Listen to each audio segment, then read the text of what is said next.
High in the history of brilliant military masterpieces stands the capture of Jerusalem from the Turks by British forces under General Edmund Allenby. For his services in this decisive campaign of the First World War, the general was raised to the peerage. But there was another man, a man named Kelly, whose only reward was oblivion.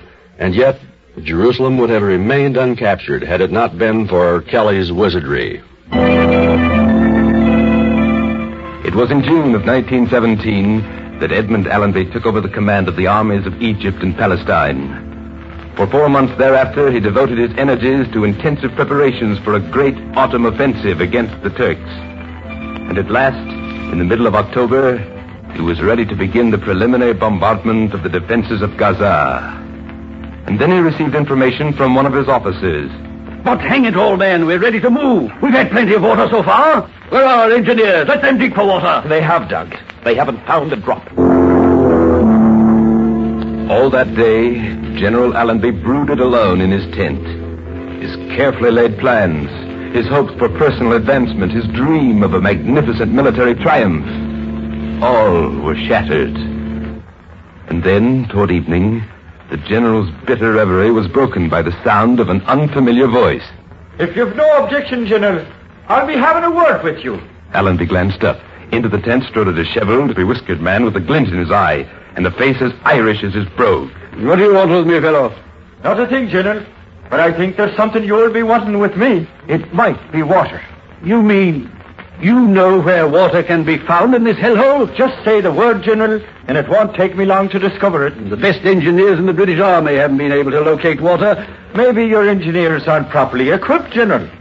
A willow branch? 'Tis a dowsing rod, sir. Or a divining rod, as some folks call it. A divining rod? Good Lord, you're a water diviner. I can't count on science, so I'm supposed to put my trust in witchcraft. Well, why not? I couldn't be any worse off than I am now. Not wanting his staff to know that their general was actually giving credence to the worst sort of charlatanism, Allenby waited until dusk before he slipped quietly out of his tent into the company of Stephen Kelly.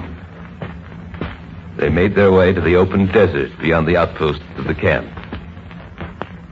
For more than an hour, the two men wandered across the sand. And then suddenly, Stephen Kelly stopped and pointed with his stick. You can do your digging right here, General. You'll find all the water you'll ever need.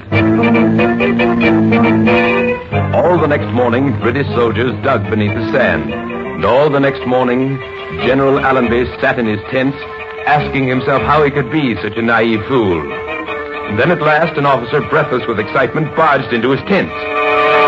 We hit it, General. Right where you said. Cold, clear spring water at 13 feet. On December 9th, General Allenby dismounted his horse and entered Jerusalem on foot to dictate the terms of surrender. The world acclaimed his genius and the power of his armed might.